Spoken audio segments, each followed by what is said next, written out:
की प्रथम राजनायक रहे, बड़ा सौभाग्य। आचार्य मुक्षराज जी, स्वागत है जी। ओम। ओम जी।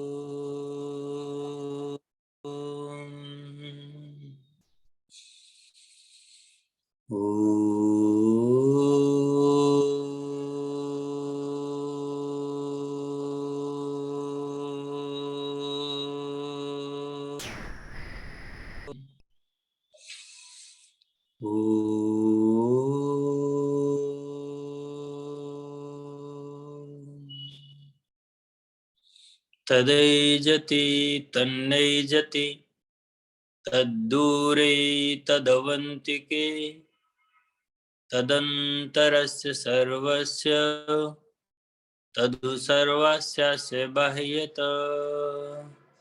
ओम शांति शांति शांति। जितने भी स्क्रीन पर और भाई लखन जी के द्वारा जोड़ी हुई पूरी टीम यहाँ उपस्थित है, सभी को मैं नमन करता हूँ। और आज का विषय बहुत फुर्ती में ही ऐसे ही था कि लखन जी ने कहा कि अब तो आना ही पड़ेगा, तो मैं आज टाल रहा था। आप सभी को मैं बहुत बहुत नमन करता हूँ। आप लोग बड़े स्नेह से, प्रेम से मुझे सुनते हैं, श्रद्धा से। और यही कारण है कि आप लोग सुनते हो, इसलिए हमको लखन जी बुला लेते हैं। शायद जिनको नहीं सुनते होंगे उनको एक आध बार बोल के फिर बाद में बुलाते भी नहीं होंगे। तो ये मेरा सौभाग्य है। और आज जिस विषय को लेकर हम लोग बातचीत करेंगे वो आपके लिए, वैसे मेरी पहले भी कोई बात रही होगी, वो बहुत विशेष लगी भी नहीं होगी। मैं सीधी सीधी सी कुछ सरल सी बातें करता हूँ, और बहुत ज्यादा मेरे पास उतना ज्ञान है भी नहीं जिसको मैं इतने वरिष्ठ और प्रबुद्ध विद्वानों के बीच में साझा कर सकूं। बात यह है कि ईश्वर और भक्तों की कथा, ये हमने विषय रखा आज। तो एक सज्जन को मैंने कहा कि भाई हमने इस विषय पर बोलना भी 5 मिनट बाद, तो कह रहे थे कि इसमें आप क्या कोई कथा गाओगे? तो हमने कहा कथा नहीं, इस कथा को आप व्यथा समझो एक तरह से। तो ईश्वर के बारे में और भक्तों की जो लीलाएं हैं वो मुझे बड़ा कई दिन से थोड़ा सा मेरे मस्तिष्क को झकझोर रही हैं।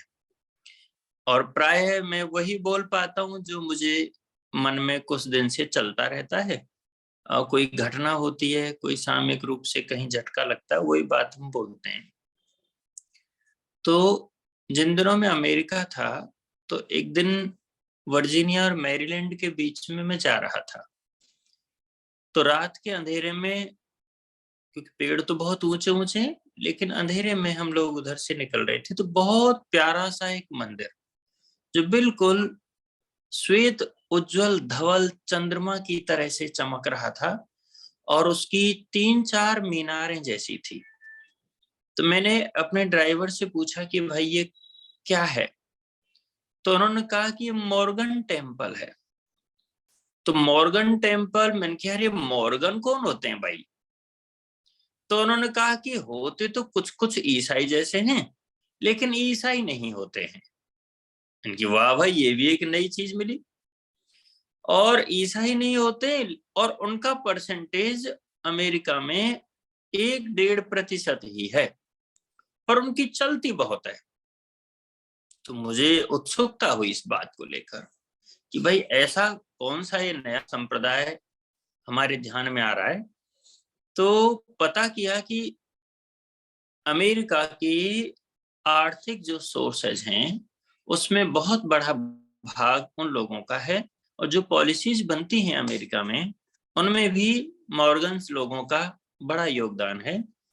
और शादी विवाह के नियम भी बहुत कठोर हैं, आचरण की ओर ध्यान देते हैं, गैर मॉर्गन को मंदिर में घुसने नहीं देते हैं, कहीं कहीं अपवाद जरूर होते हैं लेकिन प्रायः नहीं उनका प्रवेश होता है। तो इस तरह की चीजें उन्होंने बताई। एक दिन में रात को फिर रात का क्या, संभवतः 6 के लगभग बजे होंगे, संध्या का समय था। मैंने ड्राइवर को कहा कि यार उधर ही लेके चलो थोड़ा सा। तो बाहर से तुम घूम कर आ गए, पर अंदर परिचय भी दो कि साहब एम्बेसी से आए हैं, भारत के हैं, ये है। 10 नाटक थे, तो इसलिए हमने अपने परिचय को व्यक्त नहीं किया और घूम फिर के इधर उधर से देख करके आ गए। इसके अलावा एक दूसरी जगह, एक नूरो केव है, लूरे केव बोलते हैं, लूरे केव्स वर्जीनिया में है। तो जब मैं लूरे केव्स को देखा और यहाँ छत्तीसगढ़ की गुफाओं को देखा, छत्तीसगढ़ की कुछ गुफाओं के फोटो अभी अखबार में पढ़े थे, मैंने देखे थे। तो उन फोटोज में और लूरे केव की फोटोज में बहुत ज्यादा असमानता नहीं है। यानी वो इस तरह की कुछ चट्टाने हैं जो ऐसा लगता उल्टा है पहाड़। उल्टा पहाड़ से मतलब छत की ओर से कोई चीज टपक रही है, मान लीजिए कोई केमिकल टपका होगा फिर जम गया, और जमने के बाद वो नुकीली नुकीली सी उसमें उन गुफाओं के अंदर संरचनाएं बनी हुई है। उन संरचनाओं जैसा ही मैंने छत्तीसगढ़ की कुछ गुफाओं का देखा था। पर्यटन मंत्रालय ने कुछ विज्ञापन के लिए भेजे थे। वो लूरे केव्स बहुत पुरानी है। कोई लूरे नाम के व्यक्ति थे, उन्होंने खोजा इसलिए उसका नाम लूरे केव रख दिया। वास्तविकता यह है कि कभी उनको जब मैं देख रहा था तो मुझे ऐसा आभास हो रहा था कि जैसे इनमें आणविक कुछ अनुसंधान, अणु बम्बों के या किसी तरह के भयानक जो हमारे विस्फोटक पदार्थ तैयार किए जाते होंगे, भट्टियां होती होंगी, बहुत हाई टेम्परेचर दिया गया होगा। तो पुराने प्राचीन काल के ऋषि मुनियों, किन्हीं आचार्यों की ये प्रयोगशाला रही होंगी। जिस तरह से चट्टानों की संरचना देखने में आई कि एक जगह तो है नहीं, बाकायदा उसके बीच में थोड़ी राह भी बना रखी है। कई जगह बहुत रहस्यमयी है, यानी थोड़ा ऊपर चले गए, ऊपर चलकर उतरे, फिर गहराई में आ गई सुरंगें, फिर दूसरी ओर गुफा चली गई, पूर्व में थे तो फिर पश्चिम की ओर दूसरी तरफ दिशा चली गई, और बहुत बड़ी बड़ी थी। बड़ी बड़ी से मतलब यह है कि अगर हमारे क्या नाम है भाई ललित जी, क्या लखन जी अगर ऐसा करें ना कि भाई सारे के सारे ग्रुप को ले जाके वहां सत्संग कराएं, तो ऐसी ऐसी जगह भी थी कि वहां बैठ के हम 70-80 लोग आराम से सत्संग कर सकते हैं, ऐसी खुली जगह भी थी। तो एक ये दृष्टि। इसके अलावा भारत में हमने देख लिया, यहाँ देख लिया, तो कहने का अभिप्राय यह है कि ईश्वर की खोज या सुख की खोज में लोग कहाँ कहाँ नहीं गए हैं, ये मैं इसके पीछे कहना चाह रहा हूँ। कहाँ कहाँ नहीं जाते हैं। अभी हम लोग ज्ञानगंज की बात करते रहते हैं, बड़ा रहस्यमय है। काफी लोगों ने वो पुस्तक पढ़ी भी होगी कि कुछ ऐसे स्थान हैं हिमालय में जो बड़े ही रहस्यमयी हैं, और कहते हैं कि लोगों की आयु भी वहां रुक जाती है। रुकने से मतलब वहां का एनवायरनमेंट कुछ इस तरह का है कि व्यक्ति 35 साल बाद अगर उस गुफा में से लौट कर आता है तो उसे ऐसा लगता है मैं 10 मिनट पहले ही तो गया था। ऐसी ऐसी कुछ, वो कितनी कल्पना है, कितनी किंवदंतियां हैं, पर काफी लोगों ने ऐसी बातें हिमालय के अलग अलग क्षेत्रों के बारे में कही हैं। कुछ गुफाओं के बारे में ऐसे प्रकरण आते हैं कि एक व्यक्ति का पोस्ट ऑफिस में, वो कलकत्ता में काम करते थे और उनका ट्रांसफर कर दिया गया साहब इधर अपने नेपाल के पास के किसी बॉर्डर के क्षेत्र में। तो वो ये सोच रहे थे, वो बड़े बड़बड़ाते हुए आए कि ये कहाँ मुझे भेज दिया गया है, वही मैं रहता, मेरा परिवार ठीक से चल रहा था, मैं कहाँ आ गया हूँ। लेकिन जब वो कुछ दिन हिमालय पर रहने लगे तो एक दिन कोई संत आते हैं और आकर के उनको कहते हैं कि तुम मुझे पहचानते हो? मैं तो नहीं पहचानता। तो उनका नहीं, मैंने ही तुम्हें यहाँ बुलाया है। तो इस तरह की ना थोड़ी सी, हमें तो बहुत ज्यादा समझ में तो नहीं आती है, पर कुछ लोगों ने इस तरह की बातें लिखी हैं। और उसके बाद वो व्यक्ति उनके साथ जाता है, लगभग 35-40 साल के बाद वो वापस आते हैं और वो वैसी ही स्थितियों को पाते हैं। बच्चे भले ही बूढ़े हो गए पर वो वैसा का वैसा अनुभव करते हैं। तो आयु के विषय में, स्वास्थ्य के विषय में त्रायशम जमदग्नि कस्य त्रायशम यद देवेशु त्रायशम तन्नोस्तु त्रायशम। हम जब कहते हैं कि 3 गुना मनुष्य अपनी आयु को बढ़ा सकता है, वेद इस बात की पुष्टि कर रहा है कि हम अपनी 300 वर्ष तक की आयु कर सकते हैं। और त्रिआयुषम करके तो ये समझ लीजिए कि आयु तो सामान्य रूप से 100 है, इसको 3 गुना और बढ़ा दो 400 तक हो सकती है। ऋषि दयानंद जी ने भी संभवतः एक आध जगह ऐसे प्रवचनों में कहा है कि यदि मुझ पर इस तरह के जो लगातार विष दिया जा रहा है, ये दिया जा रहा है, कुछ विशेष प्रतिकूलता नहीं रही, तो मैं 300 वर्ष तक जी सकता हूँ। और ऋषि दयानंद जी ने अगर ऐसा कहा है तो उस बात की मैं पुष्टि या अनुमान इस रूप में कर सकता हूं कि जब ऋषि दयानंद जी की अंत्येष्टि अजमेर में हो रही थी, मरुसर श्मशान में, तो आप लोगों को ध्यान होगा उन्होंने अपनी कुछ दिन पहले गजमल की हवेलियों में व्याख्यान जब दिए थे 22 दिन तक, तो उनमें एक व्याख्यान बाल विवाह पर था। और बाल विवाह ब्रह्मचर्य के प्रकरण को उस समय रामविलास जी शारदा ने अपने छोटे से बच्चे हरिविलास 14 वर्ष के बच्चे को साथ लेकर के गए थे गजमल की हवेली में। तो उन्होंने उस प्रवचन को सुना। प्रवचन के दौरान ऋषि दयानंद जी ने यह भी कहा था कि जब किसी ने पूछा कि आप भी ब्रह्मचारी हैं तो आपके अंदर शरीर का बल इस प्रकार का है, तो यानी एक अंगूठे से आपने इतना बड़ा द्वार उन्होंने उस समय खोल दिया जिसको काफी लोग नहीं खोल पा रहे थे। अजमेर में भी ऐसा हुआ सत्संग के बाद। तो उन्होंने कहा कि जब मैं मरूंगा तो मुझे ना 16 लोग उठाएंगे, 16 लोगों से उठेगा मेरा शरीर, ये उन्होंने अपने व्याख्यान में बोला था। और आपको आश्चर्य होगा, ये हुआ भी। मृत्यु से कुछ समय पहले पंजाब के सिख युवाओं को बुला लिया गया था और बड़े बड़े 4 बांस आर पार उनकी जो डोली सजाई गई, जो सब यात्रा निकालने के लिए जो काठी बनाई गई, उसमें 4 बड़े बड़े वो लगाए गए थे, 8 बड़े बड़े बांसों से उसको बनाया गया। तो 8 मतलब उसमें 8 इधर और 8 इधर, ऐसे करके सिख नौजवानों ने उसको उठाया और बहुत भारी था महर्षि दयानंद जी का शरीर। जब उनका देहांत हुआ तो सब उनका बहुत भारी था। पंडित नथमल तिवारी ने श्रद्धा पूर्वक कड़क्का चौक के पास ये सोचा कि मैं भी स्वामी जी की अर्थी को कंधा दे देता हूं। तो नथमल तिवारी जी उस प्रकरण को ध्यान करते हुए कहते हैं कि मैंने कड़क्के चौक से बस मैं कुछ दूर ही गया था, दरगाह बाजार से आगे के मोहल्ले में नाला बाजार की तरफ, कि मेरा 15-20 दिन तक एक तो निशान हो गया कंधे पर और दर्द नहीं गया, इतना भार था शरीर में। क्योंकि नथमल तिवारी जी इतने मजबूत, बलवान और युवा नहीं थे जैसे सिख लोग थे। तो आप ये देखो कि ऋषि दयानंद जी ने जब इस प्रकरण में ये कहा था, तो उनका जब अंत्येष्टि हो रही थी तो अंत्येष्टि लगभग 4 घंटे तक पंडित भागराम जी आदि थे, एक्स्ट्रा जज बोलते थे उनको, उनकी ड्यूटी उस समय अजमेर में थी। तो उन्होंने व्यवस्था की थी सारी अंत्येष्टि की। तो उस आर्य समाज अजमेर और पंडित भागराम आदि सब मिलकर के इस व्यवस्था को देख रहे थे।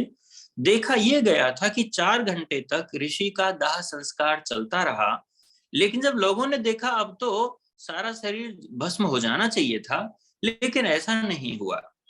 उन्होंने देखा कि शरीर वैसा का वैसा पड़ा हुआ है।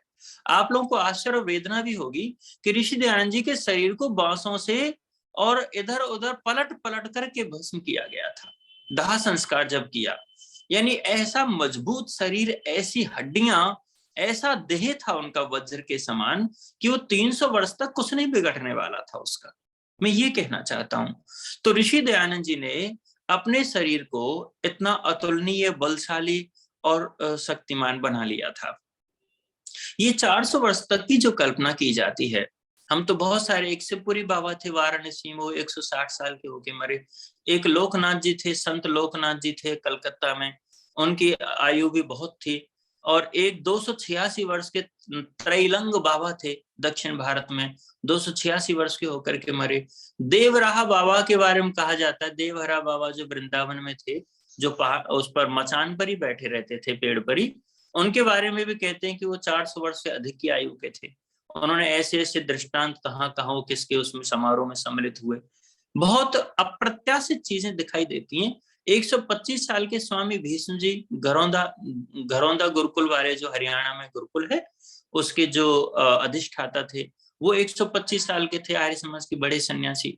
120 साल के स्वामी सर्वानंद जी, जो इस समय मंदसौर के पास ही रहते हैं, मैं कई बार उनसे मिला भी हूँ, वो 120 साल के और मस्त रहते हैं, उनको कोई शरीर में व्याधि नहीं है, आनंद से रहते हैं। 175 साल के भीष्म पितामह महाभारत काल में युद्ध लड़ रहे हैं और शत्रु सेना के छक्के छुड़ा रहे हैं।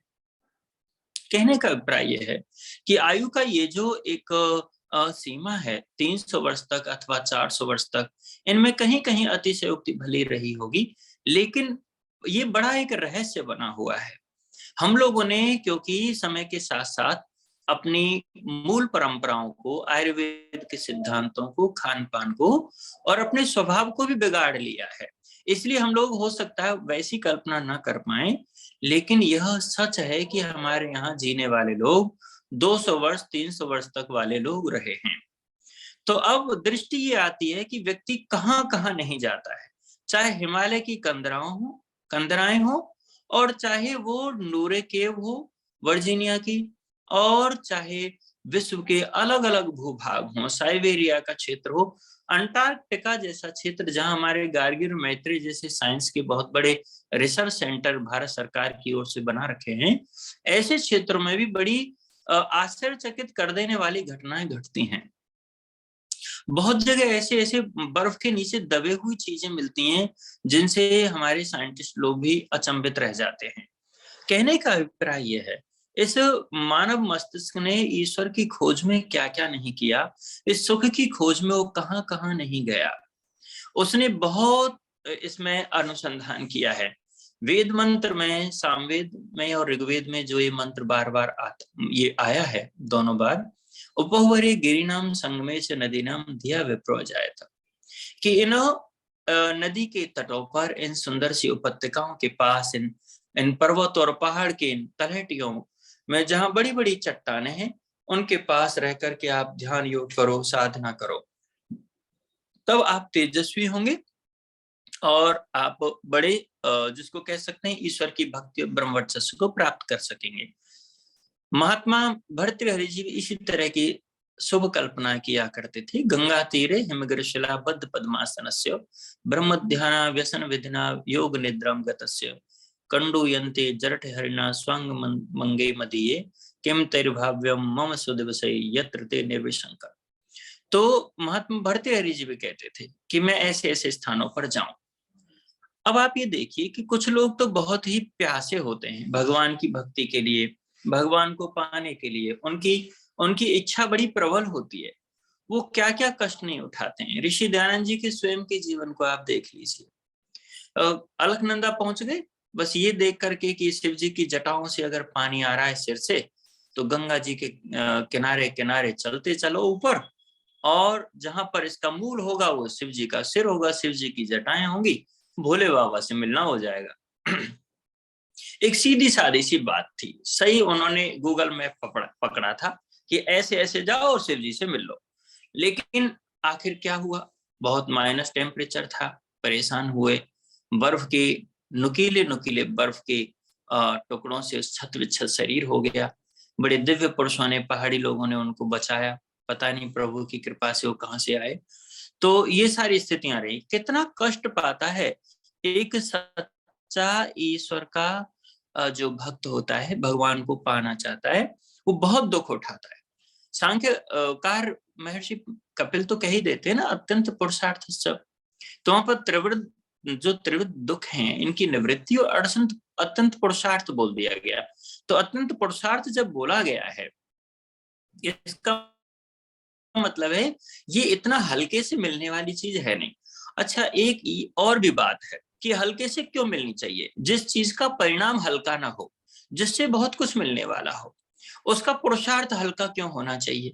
लोग बहुत झट से कह देते हैं, जरा सा अपनी उंगली को अपनी पुतली को दबाओ, ये जो रंग दिख रहा है ये ईश्वर है। किसी ने कह दिया कि तुम तो अमावस्या के दिन माउंट आबू आ जाओ, भगवान अपने आप नीचे आ जाते हैं, बातचीत हो जाती है। कोई कुछ कहता है, कोई किसी मंदिर के देव स्थान में ले जाने की बात कहता है, वहां प्रत्यक्ष हैं। एक बार वृंदावन के कुछ व्यास जी थे, वो हमसे फालतू में भिड़ गए पुष्कर के अंदर। मैं तो यूं ही एक बाबा जी से मंदिर में मिलने गया था, मेरे गांव के पास के थे। मैंने सोचा बुजुर्ग बाबाएं मिलता हूँ, मेरे मोहल्ले के, और उन्होंने मुझे छेड़ दिया, तुम तो आर्य समाजी बड़े बेकार होते हो, मूर्ति पूजा नहीं मानते हो। तो मैंने अपने बाबा से कहा, मैंने कि बाबा इनको रोक लो, देखो मैं आगे से इनको छेड़ नहीं रहा हूँ, फिर आप कहोगे कि इन संत बाबाओं को तुमने मोक्षाज क्यों परेशान किया। तो उनमें से एक व्यास जी बोलने लगे कि देखो आप लोग तो मानते नहीं हो, कभी वृंदावन आना और वहां बांके बिहारी लाल जी की जो प्रतिमा है ना, उसमें आप अगर रुई भी पास में लगाओगे तो श्वास लेती है वो प्रतिमा, आप रुई पास में लगाओगे तो पता चल जाएगा। तो मैंने उनको कहा भैया मेरे पापा जी का केस वहीं चल रहा है मथुरा में, एक्सीडेंट वाला, सिंडिकेट बैंक भी मैं जाता रहता हूँ, तो मैं जरूर आऊंगा वृंदावन, आप एड्रेस दे दो, मैं ये प्रयोग करके देखूंगा। मैं उनको सरलता से बात कर रहा था। तो दूसरा व्यास बोलता है, अरे साहब इनकी श्रद्धा तो है नहीं, तो इनकी रूई तो वहीं क्यों वहीं रहेगी, कुछ नहीं होने वाला है, ठीक है ना। तो अब ऐसे ऐसे गपोड़े लगाते रहते हो, कोई सेंस नहीं है। तो कहने का अभिप्राय ये एक प्रकार के भिन्न भिन्न प्रकार के यत्न करते हैं, अलग अलग क्षेत्रों में रहते हैं, कल्पनाओं में चले जाते हैं। हमारा अभिप्राय यह है कि ईश्वर प्राप्ति इतनी सरलता से नहीं होती है, अत्यंत पुरुषार्थ की बात कही है। अब इसमें अगर सरलता भी मानो ना, तो एक सरलता भिन्न प्रकार की है भी, वो भिन्न प्रकार की सरलता जो रिजुता है, उसको हम इस रूप में देखें कि वास्तव में अगर हम सीधे साधे चलते रहे ना जिंदगी में, जहाँ जो सच है वो बोल दिया, किसी जैसे झूठ नहीं बोला, और जो माता पिता हैं उनकी सहज में सेवा कर दी इसलिए कि उन्होंने कर दी हमारी, बिल्कुल सरलता से चलते जाओ। हमने अपने मित्र के साथ चीट नहीं किया क्योंकि हमें चीटिंग खुद को पसंद नहीं है, हम ऐसा वाला सरल सरल जीवन जीते रहे। हमको कोई व्यक्ति हमारे लिए कम तोले, ये हमें पसंद नहीं है, इसलिए हमने कम नहीं तोला। हमने अगर कपड़े के व्यापारी हैं तो हमने कम नहीं नापा है, जितना हम चाहते हैं 2.5 गज चाहिए तो 2.5 गज दे दिया। तो एक तरह से देखा जाए तो सरल सरल है, ईश्वर की भक्ति भी, ईश्वर का काम भी। पर कई बार व्यक्ति को ना बचपन से इतना होशियार बना देते हैं, बेटा ये दुनिया बहुत टेढ़ी मेढ़ी है, तुझे ना बड़ा सावधान रह के चलना है। मुझे याद है एक जयप्रकाश नारायण जी के साथ में वो थे, सुधारक थे, वो मेरे पास अजमेर आए हुए थे। तो हम लोग एक गांव में शराबबंदी की प्रयोग कर रहे थे उन दिनों, 2002-3 की बात थी। तो वो बोलते हैं उनका एक पोता हुआ, तो अपने पोते के बारे में बड़ी प्रशंसा, बड़े खुश होकर के करते थे। क्या कहते थे कि मोक्षा जी अभी तो वो 2-3 साल का हुआ है, पर ऐसा झूठ बोलता है कि उसको पकड़ भी नहीं सकते, उसकी आंखों से भी नहीं लगता कि वो झूठ बोल रहा है। मतलब ऐसा कह के उसकी प्रशंसा कर रहे थे। मैंने कहा भाई जय हो देवताओं, तुम उसका वो झूठ इतनी सफाई से बोलता है छोटा सा बच्चा, आप उसकी प्रशंसा कर रहे हो। तो कुछ लोग ना गलत को सही और सही को गलत समझ लेते हैं। हम अपने परिवेश में ही ऐसा सोचते हैं कि टेढ़ा मेढ़ा रहें। हम ये कहते हैं अगर ईश्वर प्राप्त करना है तो सरलता तो इस रूप में कि अपने व्यवहार को बहुत प्यारा बनाओ, बिल्कुल सरल रखो। मुझे नहीं आता, मैं दोनों समय संध्या नहीं करता, बोल दो नहीं करता, फांसी लगाएगा कोई। अच्छा एक आदमी रोज प्रवचन करता रहता है और खूब पाखंड करता है। अब वो जब प्रवचन करने जाता है किसी के घर पर या किसी के उसमें आयोजन में, तब तो बिल्कुल ढोंगी बाबा की तरह से, नहीं मेरे तो नियम बहुत पक्के हैं, और घर पर रहता है तो दे थपेड़, दे चटारा, दे गुस्सा, ये वो। अरे क्यों कर रहे हो भैया ऐसा? सरल रह लो थोड़े से जीवन में, आप कोशिश कर लो। आपको लग रहा है कि वहां मुझे नंबर अच्छे मिलते हैं, किसी के घर जाता हूँ और संध्या करता हूँ ताकि लोगों को आदर्श के रूप में देखें, उन पर प्रभाव पड़े। तो जब इतनी अच्छी बात थी तो घर में भी कर लेते, घर में क्यों छोड़ दिया? तो इस तरह से अगर हम चाहें तो अपने जीवन को बहुत सरल भी कर सकते हैं। तो ईश्वर वैसे तो सरलता के द्वारा भाव की पवित्रता के साथ उससे मिलना सरल हो जाता है, लेकिन इसमें कठिनाई क्या आती है कि वाम मार्गियों से पूछो, कठिनाई क्या आती है चारवाक से पूछो। कठिनाई कब आती है? जब जैन घर में पैदा हो गया तब आती है, बौद्ध घर में पैदा हो गया तब कठिनाई आती है, हम किसी अन्य अवैदिक मान्यता वाले में चले गए तब कठिनाई आती है। ईसाई घर में पैदा होना, इस मुसलमान के घर में पैदा होना, तब जाकर के वास्तव में बड़ी कठिनाई आती है ईश्वर प्राप्ति में। और एक तो वो पक्ष है कि हमको जन्म ही ऐसी जगह मिल गया कि रास्ता ढूंढना कठिन हो गया है। दूसरी चीज ये है कि हमने स्वयं अपने जीवन को इतना जटिल बना लिया है कि अब बीच में इतनी सारी परतें हो गई हैं कि बस अकेले में बैठते हैं तो मन नहीं लगता है। दोनों बातें हैं। एक तो हमारा सौभाग्य था हम भारत में पैदा हुए, फिर हमारा सौभाग्य हुआ कि वैदिक धर्म के इतने बड़े महान ऋषि के विचारों से हम जुड़े। उसके बाद हमारा सौभाग्य ये रहा कि उन्होंने हमें संध्या की विधि सिखाई, तत्वों से भली भांति परिचित कराया, और ये भी बता दिया पूरी दिनचर्या है, उठते समय ये मंत्र बोलने, सोते समय ये बोलने, दिन में संध्या करनी ये बोलना है, हवन के समय ये बोलना है, भोजन करते समय ये मंत्र बोलना है। सारी दिनचर्या दे दी, उसके बावजूद भी सारा रास्ता दिखा दिया। पर एक हम हैं कि ऋचा करिष्यसि, तो हम कहते हैं कि जो अगर हम पालन नहीं करते हैं तो ऋचा तो कुछ नहीं करेगी। ऋचाएं और वेद के मंत्र तो लठ लेकर के मारेंगे नहीं, छोरा उठ, जब प्रातरग्निम प्रातरिंद्रम का मंत्र पाठ कर उठ, ऐसा तो नहीं करेगी। तो इसलिए करना हमको है। हम अपने जीवन को स्वयं जटिल बनाते हैं, सरल नहीं रहते हैं। कई बार आपको ऐसा लगता होगा, यदि आप सरल रहते हो ना तो भी लोगों को टेढ़े लगते हो, कहते अरे भाई ये बना रहा है, ये है नहीं इतना सीधा, ये और बीमारी है। आपने अपने मन की सारी बात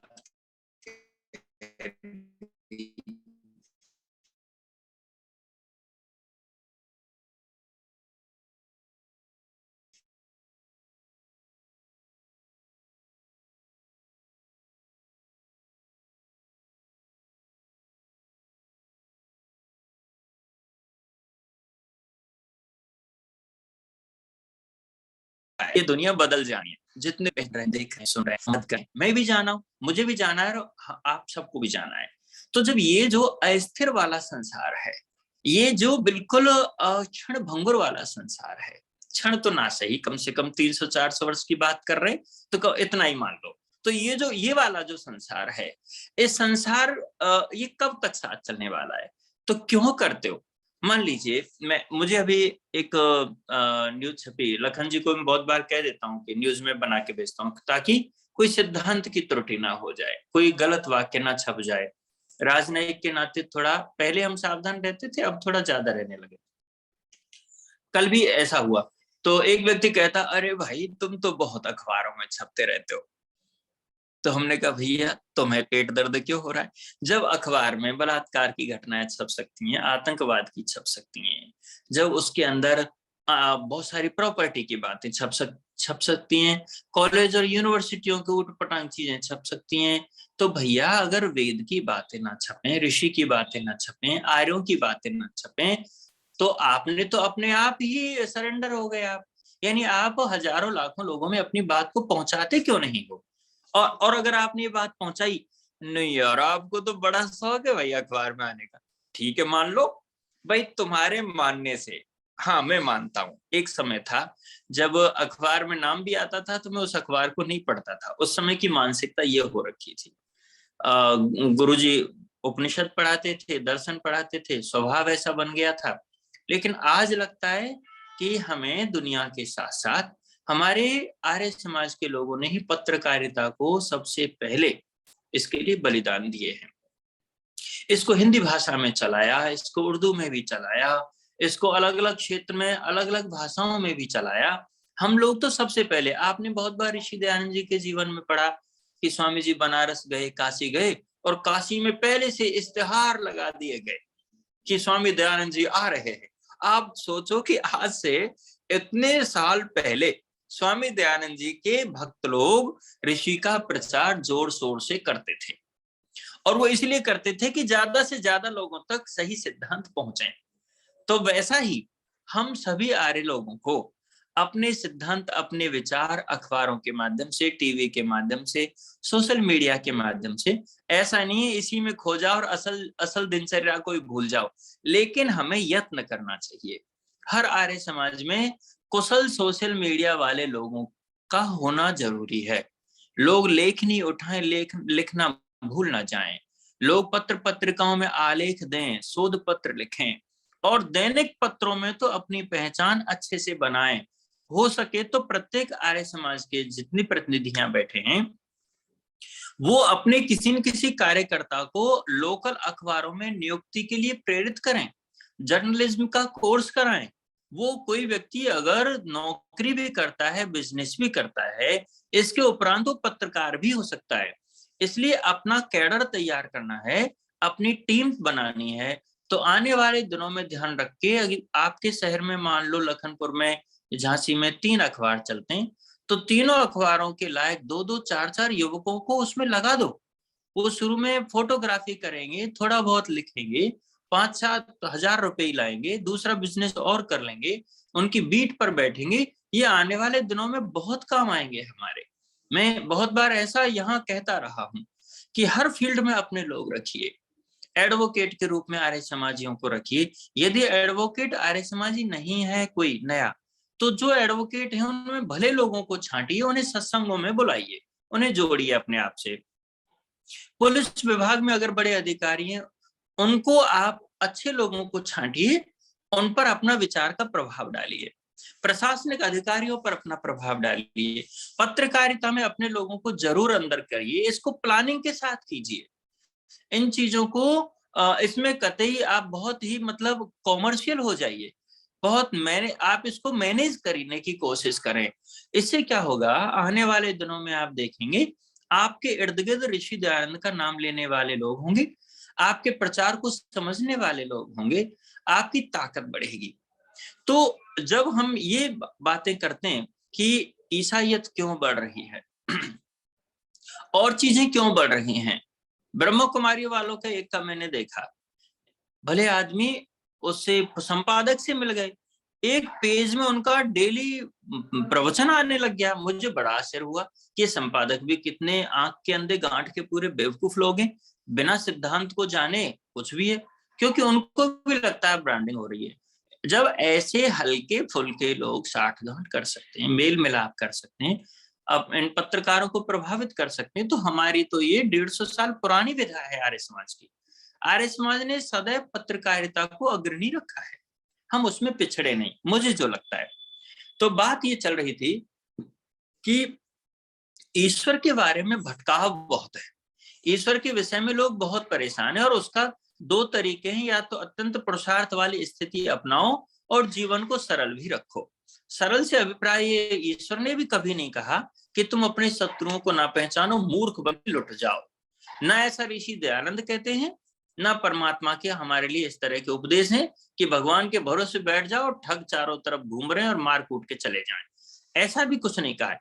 इस विषय में मुझे याद है, एक मेरे मित्र हैं नवीन मिश्रा जी हैं, इस समय प्रधान है आर्य समाज अजमेर के। तो एक दिन क्या हुआ, हम लोग ऐसे ही बातचीत कर रहे थे संध्या पर, तो वो बोले कि मेरे पिताजी से किसी ने पूछा कि संध्या किधर मुंह करके करनी चाहिए।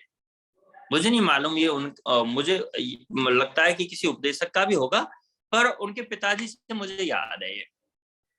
तो उनसे पूछा कि संध्या किधर मुंह करके करनी चाहिए, रेल में बैठे हुए गप लगा रहे थे, तो उन्होंने कहा कि संध्या उधर मुंह करके करनी चाहिए जिधर तुम्हारा सामान रखा हो।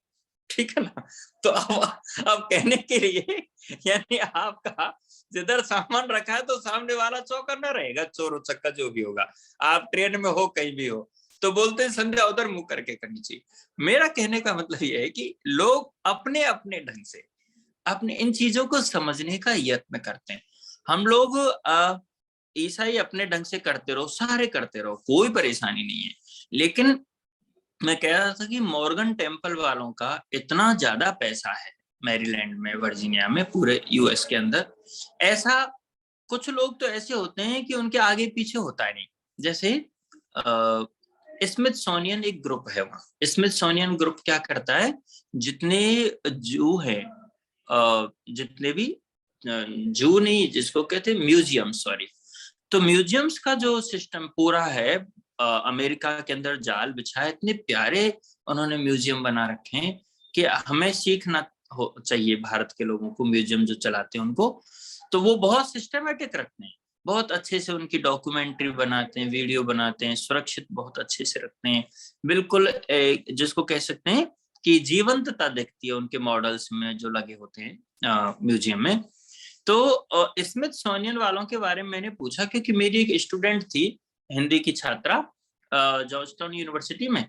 तो मैंने उससे एक दिन पूछा कि तुम हिंदी क्यों पढ़ना चाहती हो। उसने बताया कि डॉक्टर साहब मैं मतलब भारत की आर्कियोलॉजी को देखना चाहती हूँ, वहां की शिल्प कला को समझना चाहती हूँ, मैं कई बार वहां जा करके ना इन चीजों पर शोध करूंगी। तो हमने उससे पूछा कि भाई आप ये शोध क्यों करना चाह रही हो, ये सारी चीजें। तो उन्होंने कहा कि मैं अभी भी म्यूजियम में काम कर रही हूँ और आगे भी मेरा स्कोप यही है, मैं यही चाहती हूँ कि मैं म्यूजियम में ही काम करूं, पर इसके लिए मैं बहुत सारी चीजों को समझना चाहती हूँ, उसको लेकर के ये है। तो अब हम ये कहना चाह रहे हैं कि ये जितनी भी चीजें हैं वहां की हो या यहाँ की हो, इन सारी में स्मिथसोनियन ग्रुप जुड़ा हुआ है। तो स्मिथसोनियन ग्रुप इतना अच्छा काम क्यों कर रहा है, तो पता ये चला कि जिनके कोई आगे पीछे नहीं है ना परिवार में, उन लोगों ने बिलियंस डॉलर स्मिथसोनियन ग्रुप में डोनेट कर दिए हैं।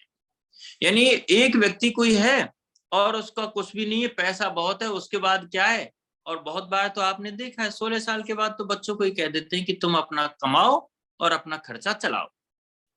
तो जब 16-17 साल के बच्चे मुक्त हो गए परिवार से, तो जो पूंजी जमा हो जाती है कई धनाढ्य लोगों की, वो क्या करें उसका, तो इस तरह से वो किसी ग्रुप्स में दे देती हैं।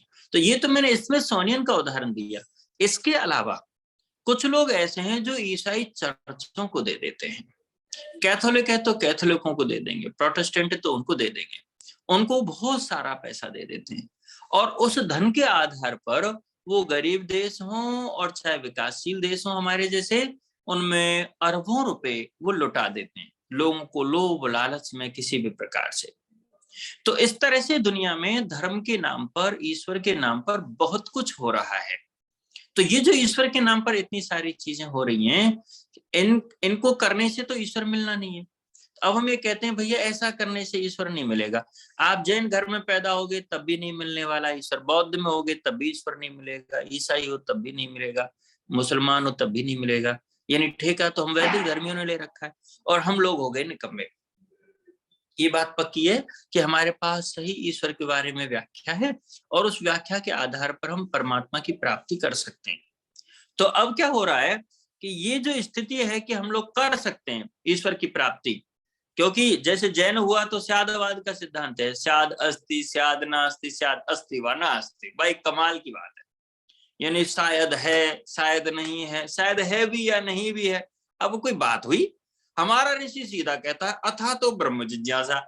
मैं अधिकार पूर्वक कहता हूं कि तुम्हारे ब्रह्म की जिज्ञासा शांति कर दूंगा, बस ये मान लो एक तरह से, मैं इसको ऐसे अर्थ निकालू कि उन्होंने जो ब्रह्म की जिज्ञासा की है तो अधिकार पूर्वक है। यानी पहले आदमी अपने अधिकार वाक्य को रख रहा है, प्रतिज्ञा वाक्य रख रहा है। हमारे यहाँ का ऋषि क्या करता है, पहले ही कह दिया कि मैं इस विषय को ठीक से जानता हूं और मैं ऑथेंटिकली इस पर अब बात करने वाला हूं, मैं इसको आधिकारिक रूप से तुम्हें समझाने में सक्षम हूं। वहां तो अथातो से शुरू कर रहा है और वो बड़ा आदमी कह रहा है स्याद अस्ति स्याद नास्ति, और फिर भी चल रहा है, शायद है भी है शायद नहीं भी है। तो इस दृष्टि से हमारे पास तो बहुत यूनिक नॉलेज है। अब इस ऐसे ही बुद्धों का विचार वैक्षणिकवाद है, जो इस पल है वो अगले पल नहीं है। अब उस इस पल है और अगले पल नहीं है, इसको किसी अन्य विषय में लगा के देख लो। अभी जो औलाद है वो अगले पल आपकी औलाद नहीं है क्या? अभी जो आपने भोजन किया है आगे आपको गेहूं आपका भंडार में रहेगा कि नहीं रहेगा? अभी जो देश आपका है, ये चाइना है या कोई और है, वो कल रहेगा कि नहीं रहेगा? नहीं चलता ना, व्यवहार नहीं चलेगा। लेकिन फिर भी लाखों करोड़ों फॉलोअर्स मिलेंगे आपको। इसी तरह से ईसाईयत में उनको खुद को नहीं पता है कि अल्लाह उसका ईश्वर की संतान ईसा है और ईसा ईश्वर है, तो वो जो ईश्वर था वो क्या है, यानी वो खुद कंफ्यूज है कि ईसा मसीह ईश्वर है या ईश्वर का द्वारा उसके पुत्र है वो। तो वहां पर ईश्वर के साथ बड़ा झमेला है, लेकिन उसके बाद भी एक प्लानिंग के साथ, मैनेजमेंट के साथ चीजें चल रही हैं, भ्रम उत्पन्न किए जा रहे हैं। और जैसा कि मुसोलिनी ने कहा था, इटली का जो तानाशाह था, उसने कहा था कि आप झूठ को 100 बार कहो तो सच लगने लगती है। तो इस तरह से पूरी दुनिया में ईश्वर के नाम पर झूठ झूठ झूठ ये चलता जा रहा है और इसके आधार पर लोग ये मानते हैं कि हम ईश्वर को जान पा रहे हैं। एक जिसको कह सकते हैं, जिसको एक कल्पना में जी रहे हैं, एक मिथक में, एक जिसको विपर्य में जी रहे हैं, मिथ्या उसमें ज्ञान में जी रहे हैं। इस तरह से ऐसा ही हम वाम मार्गी और चारवाकों का कहें तो फिर तो कहना ही क्या है भाई, जहां पर ये स्थिति हो जाए कि यावत जीवित सुखम जीवे तृणम कृत्वा घृतम पिबेत भस्म भूतस्य देहस्य पुनरागमनम कुतः। अब जब ऐसी ऐसी बावड़ों जैसी बातें हो रही हैं कि भाई जब तक जियो सुख से जियो, ऋण करके भी घी पियो, और फिर उधर दूसरे वाले भाई तो और भी कमाल के, यावत वहां पर तो कहता है पीत्वा पीत्वा पुनर्पीत्वा यावत पतति भूतले पुनरुत्थाय पुनर्पीत्वा पुनर्जन्म न विद्यते। ऐसे ऐसे बावड़े लोग हैं, वो कहते पिए जाओ पिए जाओ। अब आपको खाने पीने तक से तो आप ऊपर नहीं उठ पा रहे हैं, ईश्वर की प्राप्ति क्या करोगे। तो एक चीज मैं आज के संदर्भ में यूं बताना चाह रहा हूं कि ईश्वर के बारे में जो भ्रम उत्पन्न है पूरे विश्व में, इस भ्रम का एक कारण ये बन रहा है कि लगभग 1.5 अरब के लगभग लोग, जहां तक मुझे ध्यान आ रहा है, मैं सोच भी रहा था कि इतने 1.5 अरब लोगों को अगर फोकस करके आर्य समाज कोई प्लानिंग करे, लगभग 1.5 अरब लोग नास्तिक बन गए हैं पिछले कुछ दशकों में। बहुत सारे ईसाई नास्तिक बन गए हैं, और वो नास्तिक इसलिए बन गए कि उन्होंने जब शोध किया, यूनिवर्सिटीज में पढ़ा, ओल्ड टेस्टामेंट को पढ़ा, न्यू टेस्टामेंट को पढ़ा, फिर कैथोलिकों में भी भैया ये पीटर्स वाला चर्च है, और ये जो है ये उसका मार्टिन लूथर वाला चर्च है, यानी एक ही कैथोलिक का है, वो कह रहा है मैं इसमें नहीं जाऊंगा क्योंकि ये पीटर्स वाला है, ये लूथर वाला है, इसलिए मैं इसमें नहीं जाऊंगा। तो उनके वहां घालमेल बहुत है। इसलिए जो नई पीढ़ी है ईसाइयों की, वो ईसाइयत से विदेशों में वो ईसाइयत से मुक्त हो रही है, और ये हालत हो रही है कि चर्च बिकते हैं अक्सर। यदि मैं जिन दिनों आर्य समाज डीसी के लिए भवन देख रहा था, सबसे पहले सर्च में यही डालता था कि मेरे आसपास कौन सा चर्च बिकाऊ है, ताकि हम चर्च खरीद सके और उसमें आर्य समाज बना सके। तो इतने चर्च वहां पर बिकाऊ होते हैं। तो कहने का मतलब है ईसाइयों में करोड़ों युवक युवतियां, पूरे विश्व में तो लगभग 1.5 अरब लोग हैं, वो नास्तिक बन चुके हैं। उन्हें श्रद्धा नहीं है ईसाइयत पर, उन्हें बाइबल झूठी लगती है। जो ऋषि दयानंद जी ने संकेत किया है सत्यार्थ प्रकाश में समीक्षा करते हुए, वो चीजें उनको समझ में आने लगी है नई पीढ़ी को। वो कहते हैं कि इसमें ना तो ढंग की कोई ज्योग्राफी है, ना कॉस्मोलॉजी है, ना सृष्टि के संबंधित रहस्य हैं, तो कुछ है ही नहीं ना साइंस का। इसलिए उन लोगों की अश्रद्धा हो गई है उससे। तो इन लोगों को कौन बचाएगा? ये पूरी तरह नास्तिक हो गए। उनको ये लगता है जीवन खा पियो मरो, जैसे भी चलना चलने दो, कोई ईश्वर नाम की चीज नहीं है। तो ईश्वर के बारे में पूरी दुनिया में जो भ्रम उत्पन्न हो चुके हैं, इन भ्रमों का भंजन करना हमारा आर्य समाज के लोगों का दायित्व है। अब आर्य समाजियों की मैं थोड़ी सी बात करता हूं। हमने बहुत सारे लोगों को वर्षों से देखा, और ऐसा देखा कि साहब इन जैसा तो कोई विद्वान नहीं है, इन जैसा तो कोई चरित्रवान नहीं है, इन जैसा तो भव्य विभूति नहीं है। और जब बाद में 50-55 साल के बाद होते हैं, तो उनका भी सॉफ्टवेयर जो है ना, वो थोड़ा सा डगमगा जाता है। और वो डगमगा जाता है तो ये स्थिति होती है कि वो भी उसी तरह से शिष्यों के मोह में, विस्तारवाद में, पदों के लालच में, और आपसी झगड़ों में, गुटबाजी में ऐसे लोग फंस जाते हैं जिन्होंने वर्षों तक योग के कैंप लगाए हैं, योग कैंपों में भाषण दिए हैं प्रवचन के नाम, तो हम क्या कहें उनको।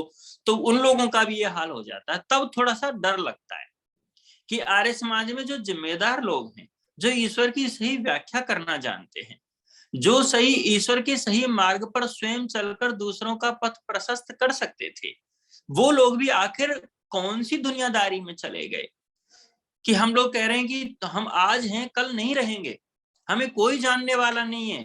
कितना भी मैं चिल्ला लूं, कितना भी आप बोल लो, हमको ज्यादा दिन लोग याद नहीं रखने वाले हैं।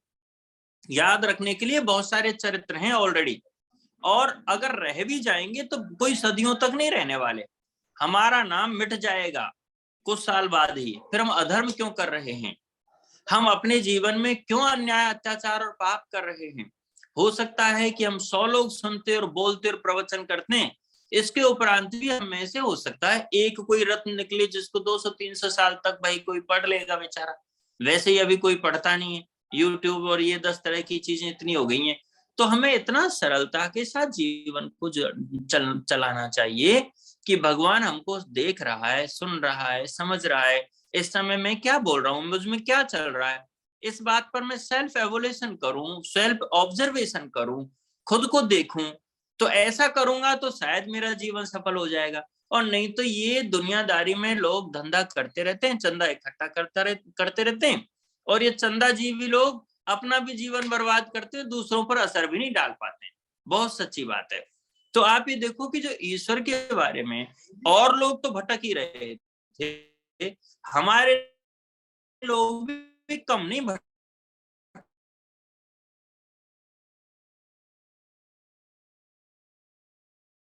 रहे हैं। आपको आश्चर्य होगा, श्रीपाद दामोदर सातवलेकर जी बहुत बड़े विद्वान थे, लेकिन अंत के दिनों में, शुरू में आर्य समाज के प्रभाव से खूब साहित्य, लास्ट बहुत सारे ऐसे विद्वान हुए हैं, उनकी तो लंबी लिस्ट है, कई संप्रदाय बना लिया, उनका तो नाम लेकर के क्यों महिमा मंडित करनी। आर्य समाज से निकले और अपनी महत्वाकांक्षा को पूरा करने के लिए कहीं और चले गए, और बहुत सारे लोगों ने आइडियाज दिए, उन आइडिया देने के आधार पर अलग अलग संप्रदाय विकसित हो गए। यानी कहने का अभिप्राय यह है कि ईश्वर को तदई जति तन्नई जति तदूरे तदवंतिके, जिस मंत्र को मैंने बोला इसलिए मैं उधर ला रहा हूं आपको, कि ये भगवान के बारे में पहले बात तो जानना कठिन, हम लोगों को सौभाग्य से जानना हो गया तो हम लोग उस पर चलना नहीं चाहते। हमको लगता है घाटे का सौदा है, जितना अच्छा काम हम दूसरी तरह कर सकते हैं। अभी कोई मित्र आया है, वो ज्यादा महत्वपूर्ण है, हाँ है भैया, तो उसमें ईश्वर के दर्शन करो, उपनिषद की तरह हो जाओ, प्रस्ताव, उद्गीत, प्रत्याहार, उपद्रव, निधन, भक्ति लगाओ, जब भी जहां भी रहो भगवान का ही ध्यान करो। ऐसे सोचो कि ये संसार, ये मेरे मित्र आए हैं, ये बोल रहे हैं, ये इनका प्रस्ताव भक्ति है, इनका बोलने का मन हो रहा है, ये अपनी बात को, अपनी तकलीफ को, अपने दर्द को, अपनी खुशी को व्यक्त कर रहे हैं, यही उद्गीत भक्ति है। और जब वो उन्होंने धीरे धीरे अपने बात को समाप्त करने की लय में आए तो ये प्रतिहार है, उपद्रव, और अंत में जब संपन्न हो गया, नमस्ते होके चले गए, तो निधन भक्ति है। या तो ऐसी भावना बना लो उपनिषदों से कि हर पल हर जगह वो भगवान आपको मित्रों में भी दिखाई दे रहा है, शत्रुओं में भी दिख रहा है, शत्रुओं के क्रियाकलाप में भी दिख रहा है। बरसात हो रही है तब आप ईश्वर को अनुभव कर रहे हो, भोजन बन रहा है तब आप ईश्वर को अनुभव कर रहे हो, कुत्ते भौंक रहे हैं तब भी आप ईश्वर को अनुभव कर रहे हो, और कोई संगीतकार अपना आलाप शुरू कर रहा है तब भी आप ईश्वर को अनुभव कर रहे हो। या तो ऐसी स्थिति बना लो, तब तो सब कुछ जायज है, फिर तो 24 घंटे भगवान की भक्ति में निमग्न रहने वाले को तो कोई संकट है ही नहीं। वो ईश्वर प्रणिधान में, ईश्वर की भक्ति में, उसकी सर्वव्यापकता में आनंद से रहे, उसको दुनियादारी से वैसे ही ज्यादा मतलब नहीं रहता है। या तो ऐसा करो, या फिर कम से कम एक समय तो बना लो सुबह शाम का, भाई 1-1.5 घंटे भक्ति करनी है भगवान की, बाकी काम बिल्कुल गौण है। हम उस अवस्था में नहीं आ पाए जो रैक्व ऋषि आए, या फिर सत्यकाम जावाल आए, या फिर हमारे और भी सनत कुमार आदि ने जो व्याख्यान किए, उन लोगों ने सीखा, अथर्वण पुत्रों ने सीखा, पिपलाद ऋषि के शिष्यों ने जाना। मान लीजिए हम उस स्तर तक नहीं आ पाए, याज्ञवल्क्य के शिष्यों ने सीखा, मैत्रेयी ने जाना, हम उस ढंग से नहीं चल पा रहे हैं। हमें कोई न कोई विघ्न, बाधा, सांसारिक मोह माया उद्विग्न कर देती है, क्योंकि हम ठीक से ईश्वर से जुड़े नहीं।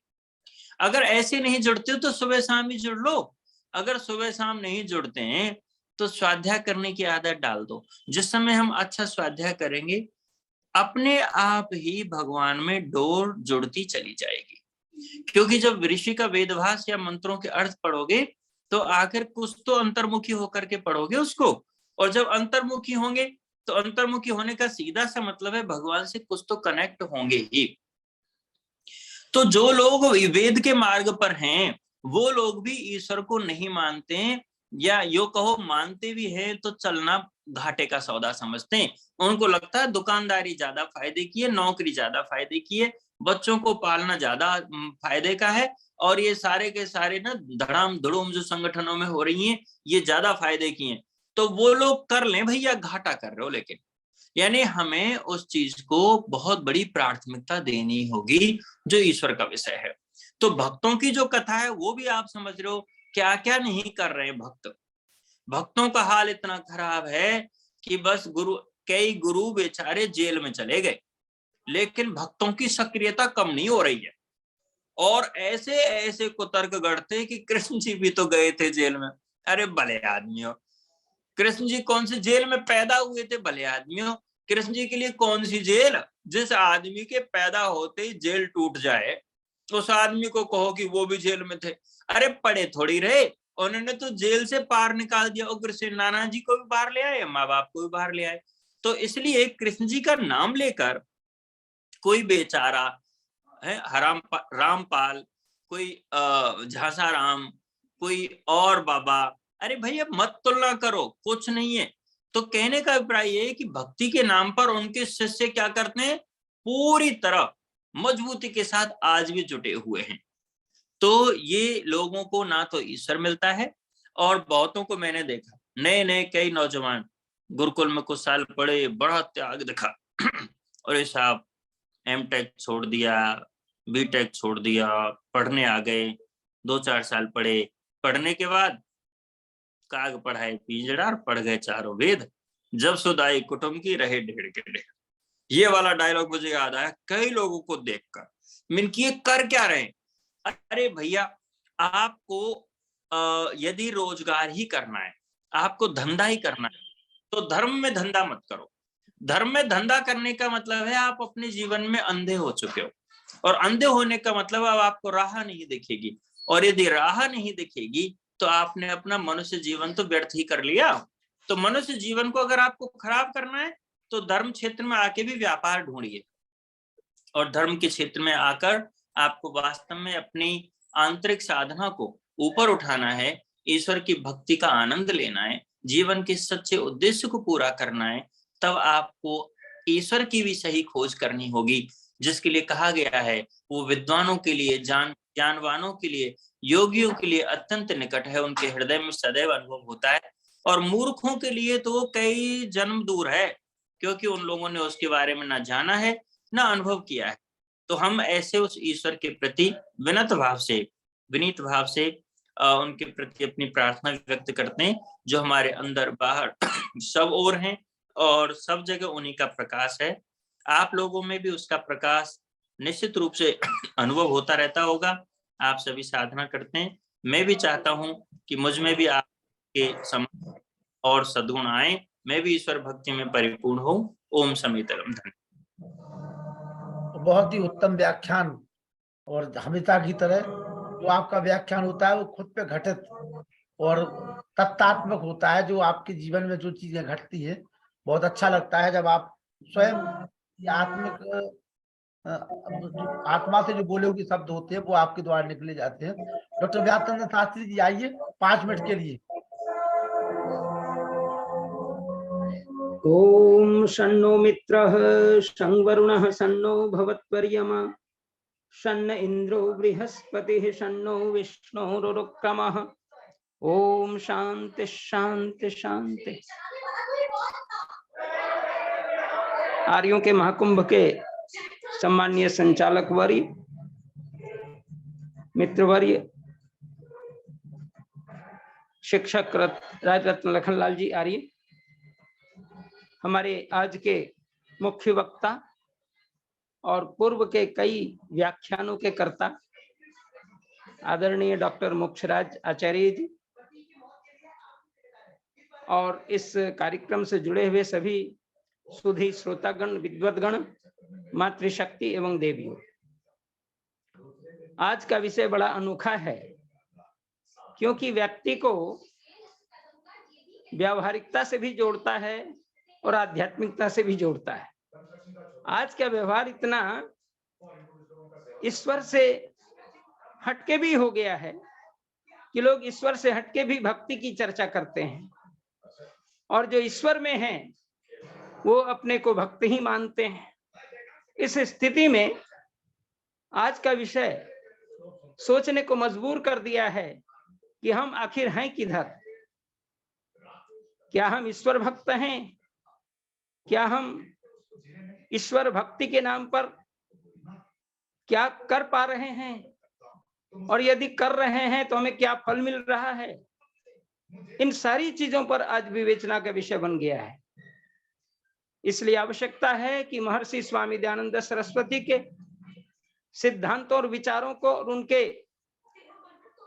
द्वारा किए गए समाधि तक पहुंचने की तैयारी का जो कुछ उन्होंने मार्ग बताया है, वह संध्योपासना, योग, तप, ध्यान आदि की जो विवेचना उन्होंने अपने ग्रंथों में की है, उस पर निस्संदेह हम लोग को चलने की बड़ी आवश्यकता है।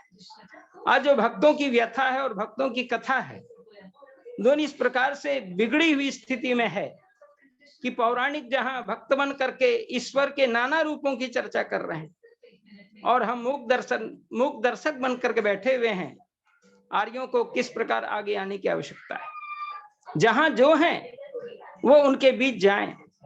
जब मैं अखबारों में पढ़ता हूं कि आज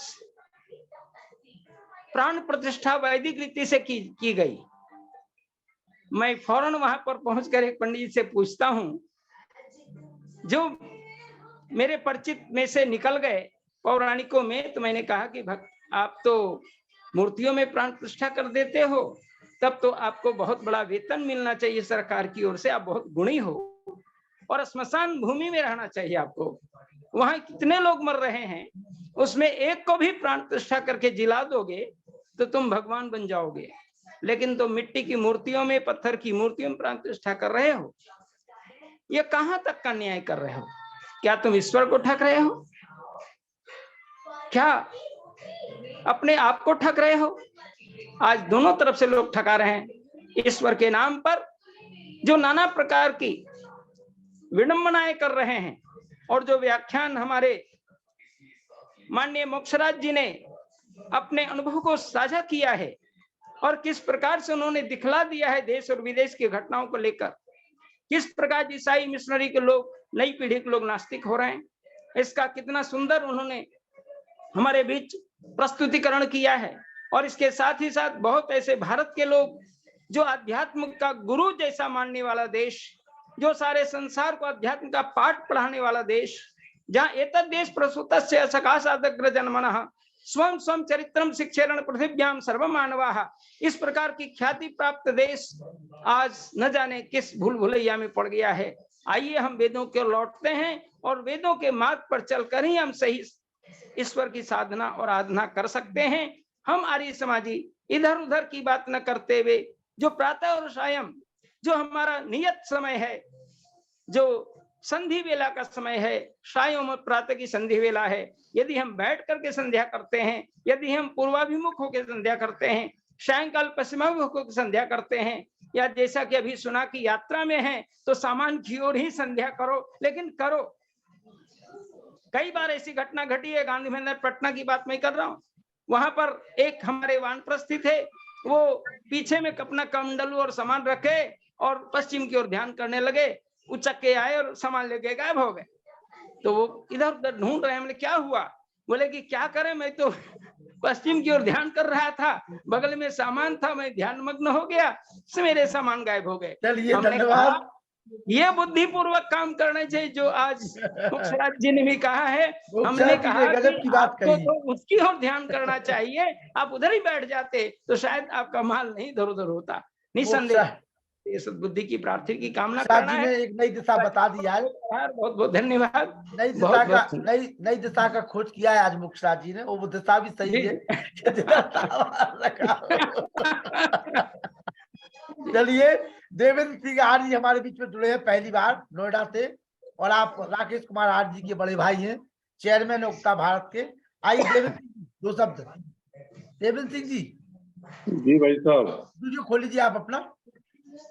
अरे आशीष आइए बेटा, कि जरा खोलना इसको।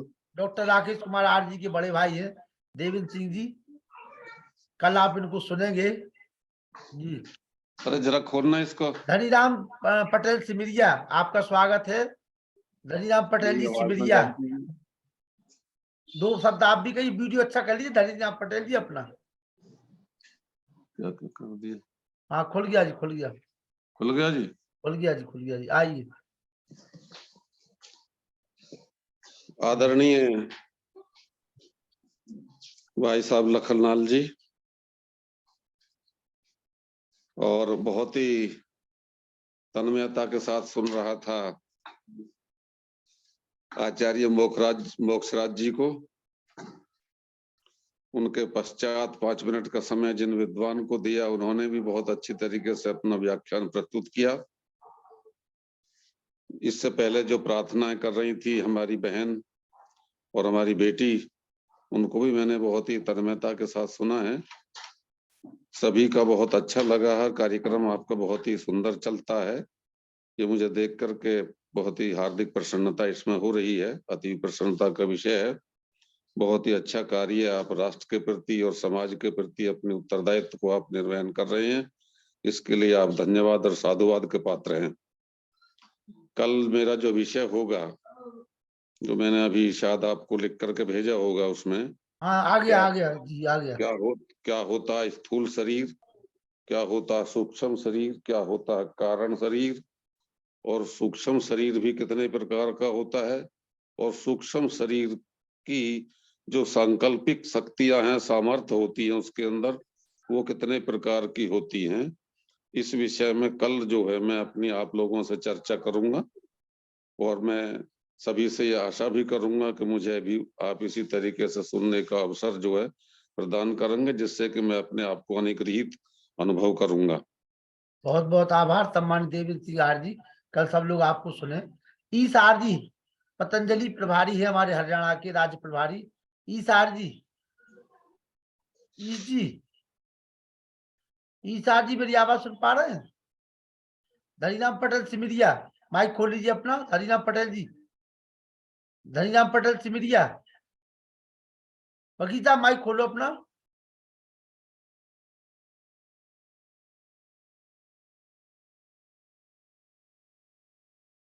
चलिए मैं निवेदन करूंगा।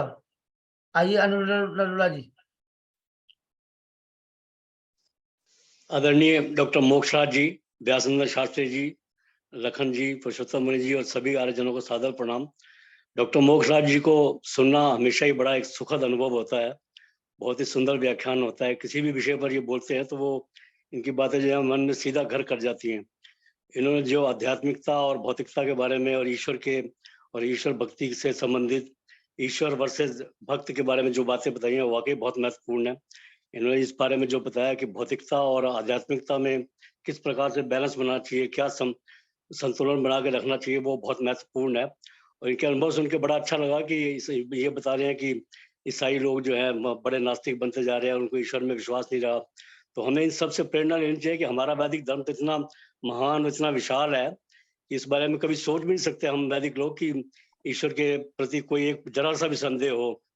हमारी ईश्वर भक्ति के बारे में हम कह सकते हैं कि no terms and conditions apply, कोई कंडीशन नहीं अप्लाई होती। हम तो सीधा मानते हैं कि हम ईश्वर के सच्चे भक्त हैं और हम वैदिक मार्ग पे चलने वाले हैं और वेद मार्ग के ऊपर हमें चलना ही चाहिए। प्रेम सचदेवा जी, यही हमारा लक्ष्य होना चाहिए। धन्यवाद। प्रेम सचदेवा जी, प्रेम सचदेवा जी, प्रेम सचदेवा जी।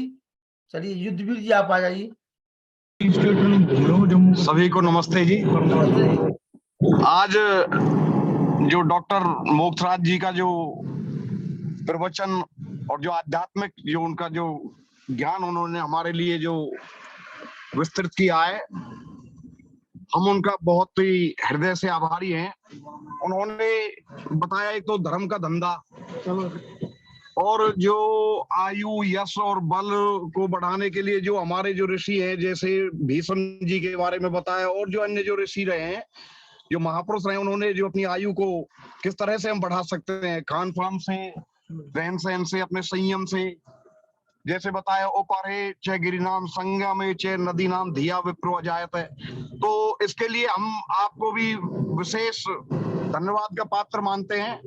इतने अच्छी अब देखो, वैसे भी जो अजमेर से हैं हमारे डॉक्टर साहब, वहां तो आना, सागरे, पर्वत और सारी सुविधाएं वहां उपलब्ध है। हम भी वहां 7 दिन के शिविर में गए थे आचार्य धर्मवीर जी के समय में, तो बड़ा आनंद की अनुभूति होती थी और हर प्रकार की वहां से जो आध्यात्मिक जो प्रेरणा हमें मिलती है। पुनः आप सभी का आभार, सभी को सादर नमस्ते जी। युद्धवीर जी किस वर्ष गए थे आप ऋषि उद्यान? चलिए वेद प्रकाश शर्मा जी। बहुत ही सुंदर प्रवचन डॉक्टर मोक्षराज जी का।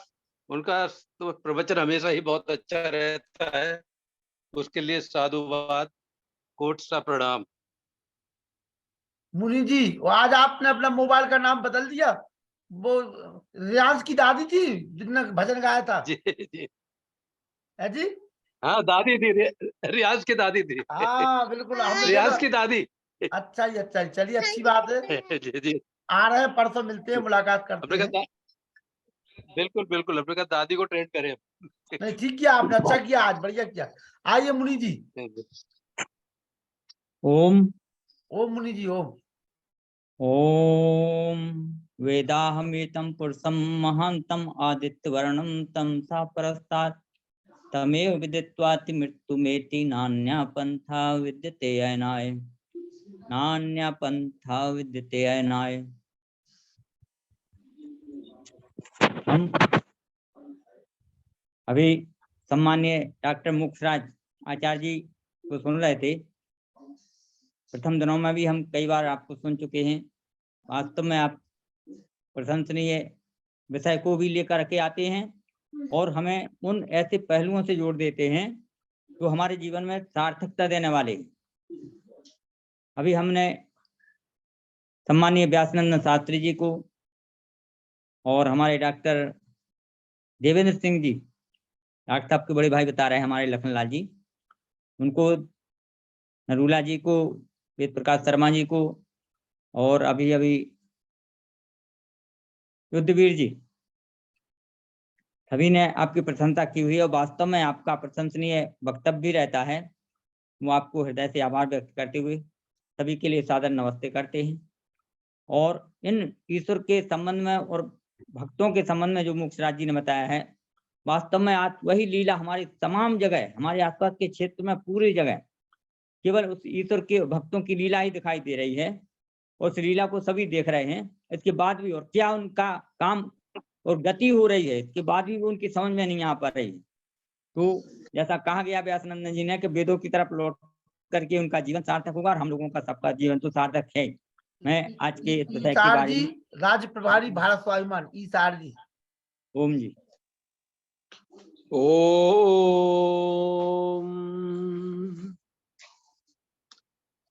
पूज्य आचार्य जी का मैं पतंजलि परिवार हरियाणा की ओर से और आर्य समाज पटेल नगर हिसार की ओर से हार्दिक अभिनंदन करता हूं, स्वागत करता हूं। बहुत ही क्रांतिकारी, जो सुन रहे थे रगों में खून की गति बढ़ गई थी। इतने सुंदर विचार और हमारे वैदिक ध्वजा को और हमारे आर्य समाज के वैदिक धर्म के एम्बेसडर के रूप में इन्होंने सेवाएं विदेशों के अंदर दी। वहां पर भी ओम का ध्वज लहराया इन्होंने, और पुराना गीत याद आ रहा था बार बार मन में, लहराएगा लहराएगा झंडा प्यारा ओम का, चीन पाकिस्तान में, ब्रह्मा और भूटान में, लहराएगा लहराएगा झंडा प्यारा ओम का। और महर्षि दयानंद सरस्वती कहते थे, मेरे जैसे हजारों सन्यासी और हमारे पूज्याचार्य जी जैसे विद्वान जब इस देश धरा के अंदर होंगे तो अवश्य ये ओम की ध्वजा लहराएगी। तो मैं आदरणीय भ्राता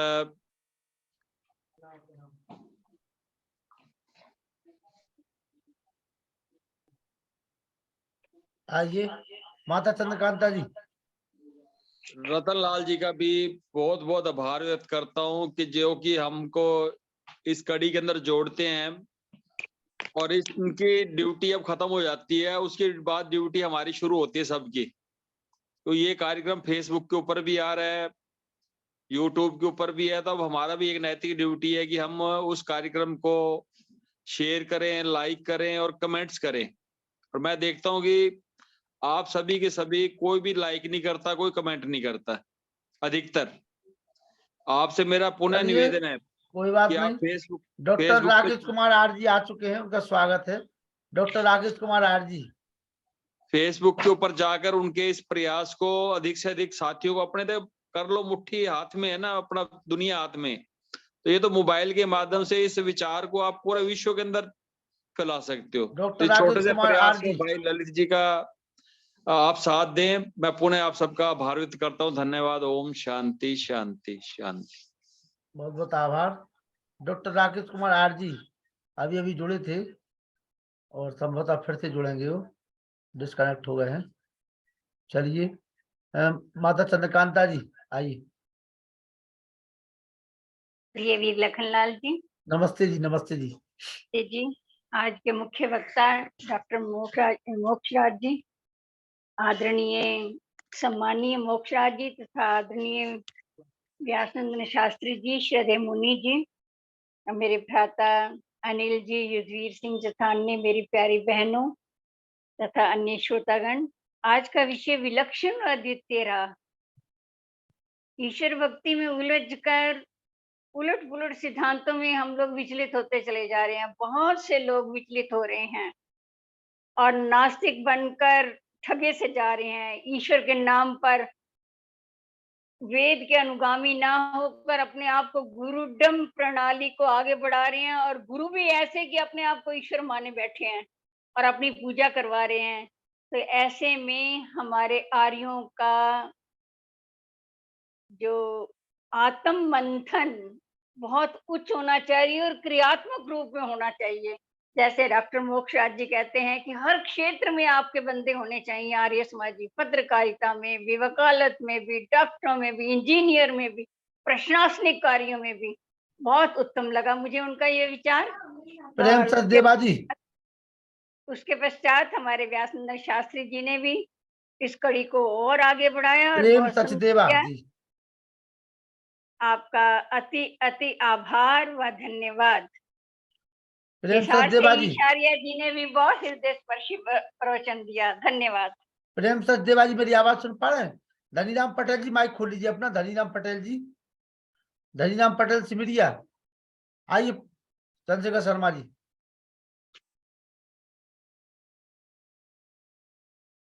आइए। धनीराम पटेल जी माइक खोल लीजिए अपना, टच करिए माइक को। धनीराम पटेल जी टच करिए जी। धनीराम पटेल टच करिए। धनीराम पटेल जी माइक को टच करिए। पटेल जी हमें जब तक मैं अपनी बात हाँ आप अपनी बात कहिए। आइए आइए। अभी एक हमारे मित्र ने कहा कि भाई फेसबुक पे आपका कार्यक्रम आता है, लाइक करना चाहिए, और अगर वो देखें तो वो देखेंगे कि मैं उसको लगभग लगातार लाइक कर रहा हूँ। और आज मैंने उसका लिंक भी इसमें कमेंट बॉक्स में दिया है। जूम की जो मीटिंग अपनी चल रही है उसमें लखनलाल जी की फेसबुक का, वैसे तो आप व्हाट्सएप पे देते ही देते हैं, तो ये बिल्कुल सही है कि हम जो लोग हमसे नहीं जुड़ रहे हैं, हम हमारे फेसबुक मित्रों को ये लिंक भेजें और उनको जब भी 24 घंटे में टाइम मिले वो इस चीज को सुने, सत्संग को सुने, और एक आर्य विचारधारा को जब सुनेंगे समझेंगे तो वो महर्षि दयानंद सरस्वती के एक काम को, कृवंतो विश्व आर्य को पूरा करेंगे। आचार्य मोक्षराज जी को मेरा प्रणाम, धन्यवाद। सुरंजन जी माइक खोलिए। सुरंजन शिक्षक साथी हमारे मित्र हैं। सुरंजन जी आइए, वीडियो खोल लीजिए और अपना। सभी को हाँ सुरंजन जी वीडियो खोलो अपना। सुरंजन भाई हाँ, पहली बार जुड़े हैं हमारे सुरंजन जी, हमारे शिक्षक साथी हैं, और ललितपुर में इन्होंने डॉक्टर अशोक कुमार आर्य जी को सुना था, तब से वहां से फैन हो गए हैं जी वैदिक धर्म के। आइए। वीडियो नहीं खुल रही है। वीडियो माइक के बगल। हाँ खुल गया, खुल गया। आइए। सभी को जी नमस्ते जी।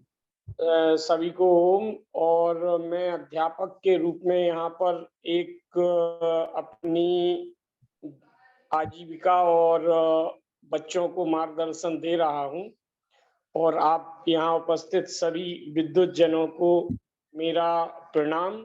और मैं अभी आर्य समाज में मेरा ये मान के चलिए कि उदय हुआ है, जन्म हुआ है।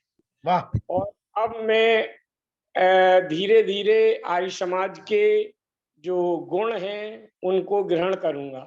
वाह धन्यवाद। वाह, बहुत अच्छे। ये हमारे शिक्षक साथी हैं सुरेंद्र कुमार जैन जी, पहली बार जुड़े हैं। ललितपुर में इन्होंने डॉक्टर अशोक कुमार आर्य जी को सुना, उनके विचारों को सुना, तब से ये जो है इस राष्ट्रवादी मिशन से जुड़ना चाहते हैं। उनका स्वागत है। मंजू कुमावत जी 2 शब्द। मंजू कुमावत जी, बहन मंजू जी आइए। सभी को नमस्ते नमस्ते बहन जी, नमस्ते जी। बहुत ही अच्छा व्याख्यान था डॉक्टर मोक्षराज जी का। वैसे तो हम अक्सर मिलते ही रहते हैं मोक्षराज जी से, लेकिन व्याख्यान सुनने को हमें जूम के माध्यम से ही मिलता है जी अभी ये पुष्कर में भी मिले थे इनसे। जी, वहां कह बहुत ही दिया अरे अच्छा आपके व्याख्यान सुना था। दो तो सुना देंगे वो। अब जब मुलाकात हो तो कहना पहले व्याख्यान सुनाओ, मुलाकात बाद में इतना करेंगे। समय नहीं हो पाता है उस समय। ये तो आप टॉपिक छेड़ दिया करे ना, कोई टॉपिक ले लिया करे, जी छेड़ दिया करे। मोक्षराज जी को कोई छेड़ता है तो मोक्षराज जी उसको छोड़ते नहीं है फिर। जी जी, अभी थोड़े दिन पहले किशनगढ़ भी आए थे, तब भी हमारा मिलना नहीं हो पाया था उस समय, तो पुष्कर में मिले थे। आराधना जी, आराधना जी, राम सेवक निरंजन जी, राम सेवक निरंजन जी, माता वीडियो खोल लीजिए। राम सेवक निरंजन माता साहब, राम सेवक निरंजन जी, चलिए शांति पाठ करते हैं, फिर कल मुलाकात होगी सभी से।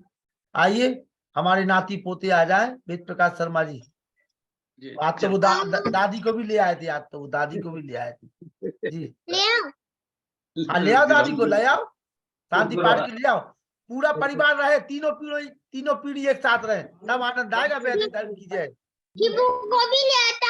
हाँ ले आओ, जल्दी लेके आओ, दौड़ के जाओ।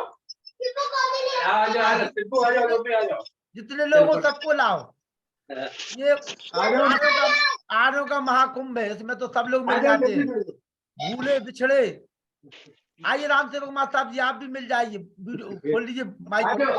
नमस्कार जी,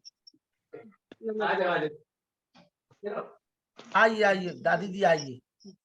रेयांश की दादी जी आ गई, आपने भजन सुनाया था आज, अब साथ ही पाठ भी सुनाएंगे। देखो दादी करो जी। शांति अंतरिक्ष शांति पृथ्वी शांति राप शांति रौषध शांति देव शांति। ये बहुत अच्छा, देखो माँ भी आ गई है, रेयांश की माँ भी आ गई है, बहुत अच्छे। शांति शांति रेव शांति शाम शांति रेड्डी ओम शांति शांति शांति। जो बोले सुबह सत्य वचन में की जय, गुरु विवेकानंद की जय, महर्षि दयानंद की जय, मर्यादा पुरुषोत्तम श्री रामचंद्र की जय, योगेश्वर श्री कृष्णचंद्र की जय, वंदे राम की जय, भारत माता की जय, गौ माता की रक्षा हो पालन हो, आर्य समाज अमर रहे, वेद की ज्योति जारी रहे, ओम का झंडा ऊंचा रहे, आदिवासी महाकुंभ की जय।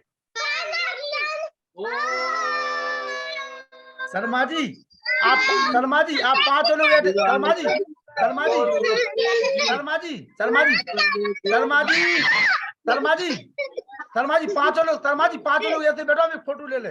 शर्मा जी एक फोटो ले ले 5 लोग की, 5 लोग एक साथ बैठो, 5 लोग ऐसे बैठो कि सबके चेहरे आ जाए, सबके चेहरे आ जाए। शर्मा जी थोड़ा सा 5 लोग एक साथ बैठो ताकि चेहरे आ जाए, हम फोटो ले ले। पेपर में छापना है ये फोटो, हाँ पेपर में छपी। 5 लोग एक साथ आ जाओ जी जी जी।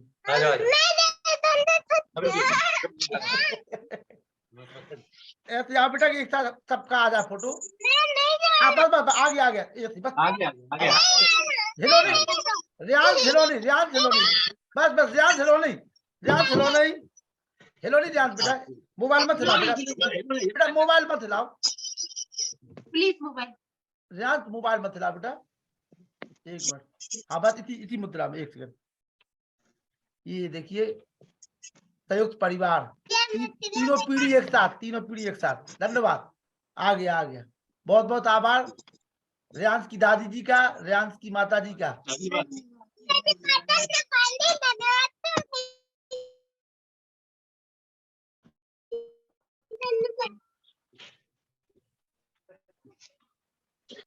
चंद्रकांता जी कुछ कहना चाह रही हैं बच्चों से। वेद प्रकाश शर्मा जी बहुत अच्छा, और आप पूरे परिवार के साथ शांति पाठ कराने लगे हैं, ये भी बहुत अच्छी सुखद बात है। और इससे सिद्ध हो रहा है कि कितना तीनों पीढ़ियों में कितना सामंजस्य है। ये है वैदिक धर्म की पताका। ये वास्तव में ये आर्यों का महाकुंभ हो गया। आचार्य मोक्षराज जी, आपकी इतनी व्यस्तता रही, इसके बावजूद भी मैं आखिरी तक आपने हमें नाने की और अपना समय दिया, इसके लिए हम आपके बहुत बहुत आभारी हैं। और लोग जब आपको सुनते हैं ना तो सुनते ही रह जाते हैं। कई लोगों का तो कहना रहता है कि आप एक ही दिन को क्यों बुलाते हो। हमने कहा अगर हम बार बार बुलाएं, लगातार बुलाएंगे तो आपकी भूख खत्म हो जाएगी, और कभी कभी आएंगे तो आपकी भूख बनी रहेगी। तो भूख कम नहीं होना चाहिए, बनी रहना चाहिए। इसीलिए हम एक दिन के लिए बुलाते हैं, और फिर ब्रेक के बाद फिर कभी बुलाया जाएगा आपको। ठीक है भैया, सबको नमस्ते। नमस्ते जी, नमस्ते। चलिए, शुभ रात्रि। और कल आपकी मुलाकात होगी हमारे सम्मानित doctor Devendra Kumar R G से, जो उक्ता भारत के चेयरमैन हैं, और हमारे doctor Rakesh Kumar R G के बड़े भ्राता जी हैं। अच्छा विषय लेकर के कल आप आ रहे हैं। एक बार पुनः देवेंद्र जी सभी से निवेदन कर लीजिए। सम्मानित देवेंद्र जी, बड़े भाई साहब, एक बार सभी से निवेदन कर लीजिए जी। आवाज आ रही है जी मेरी? हाँ, आ रही है। अच्छा, मेरा सभी के लिए पहले सादर हृदय की अंतरंग गहराइयों से नमस्कार है। और मैं सभी से विनम्र निवेदन करूंगा कि कल जैसी भी टूटी फूटी भाषा में अपनी शब्दावली में मैं एक गहन विषय को रखना चाहता हूं, मुझे कृपया सुनने का कष्ट करें, मुझे समय दें प्लीज। बिल्कुल, सभी लोग समय देंगे। हमारे लोग तो इतने बड़े दानवीर है, पिछले 2 साल से हमें समय दे रहे हैं, तो आपको कल 1 घंटे का समय नहीं देगी? बिल्कुल देगी। धन्यवाद आपका सभी का। मोक्षराज जी हमारे अलवर भी आए थे, हमारे अलवर पिछले हफ्ते 7 और 8 तारीख को कार्यक्रम में आए थे। आपने बताया नहीं, लेकिन आपने बताया क्यों नहीं? अब आप बोलने के लिए मौका नहीं देते, लास्ट में ऑन किया हमारा माइक, तो कह रहे बहुत अच्छा। आज नहीं, भजन किसने सुनाया था? आज क्यों झूठ बोल रही हो आप? नहीं, भजन नहीं, झूठ बोल रही हो आप। भजन सुना था कि नहीं? मोक्षराज जी का पता नहीं था, बाद में पता चला कि उनका प्रवचन है, क्योंकि मेरा तो पता तो हमें भी पता नहीं है कि हम कहाँ से आए हैं। वो पता के लिए तो यहाँ फिर रहे हम। अब पता चला, अब कह दिया हमारे अलवर आए थे। चलिए, अच्छी बात है। अब हम भी अलवर आएंगे, आप चिंता ना करें। बिल्कुल। इस समय आपसे मिलना हुआ था, अच्छा लगा। आपसे मिला था मैं, आपने जी, धन्यवाद। फोटो भी आचार्य मोक्षराज जी, आप विश्वास नहीं करेंगे, इस पटल पे बहुत से लोग ऐसे हुए जो यहाँ आकर के मिल रहे हैं। प्रेम सचदेवा जी अभी वहां गए थे हिसार, तो दया आर्या जी की मुलाकात हुई। दया जी, इस समय मैं जयपुर में हूँ सर। दया जी? हाँ जी, मैं भी जयपुर में हूँ अभी। अच्छा, अब मानसरोवर का 2 दिन कार्यक्रम है, मैं वहाँ अटेंड करूंगी।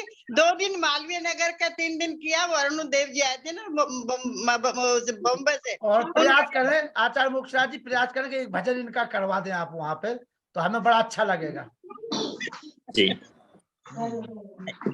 दया जी, नमस्ते जी। बहुत अच्छा लगा सबसे मिलकर। बहुत अच्छा लगा। आज का बड़ा गहन विषय था। वास्तव में गली गली में भगवान हो गए हैं। हम जब तक महर्षि दयानंद के बताए रास्ते पर नहीं चलेंगे, तब तक अपना व्यक्तिगत सुधार भी नहीं हो सकता है, क्योंकि हमारा मन भी चंचल हो जाता है कि वो इस लोक कथा के आधार पर इसको मान रहा है, हम भी मान ले। तो अपने ही घरों में 3-3, 4-4 भगवान बैठे हैं। तो आचार्य जी का बहुत बहुत आभार, बहुत ही अच्छा। आचार्य जी हमेशा ऐसे ही गुरु विषय लेकर के आते हैं, उनका पुनः धन्यवाद, नमस्ते, उनके लिए बहुत बहुत आभार। और फिर बहुत जल्दी आपके बीच में आएंगे समय निकाल करके। शुभ रात्रि, कल मुलाकात होगी आप सभी लोगों से। नमस्ते जी। नमस्कार। चंद्रशेखर शर्मा जी, कल थोड़ा सा आप देख लेना जी।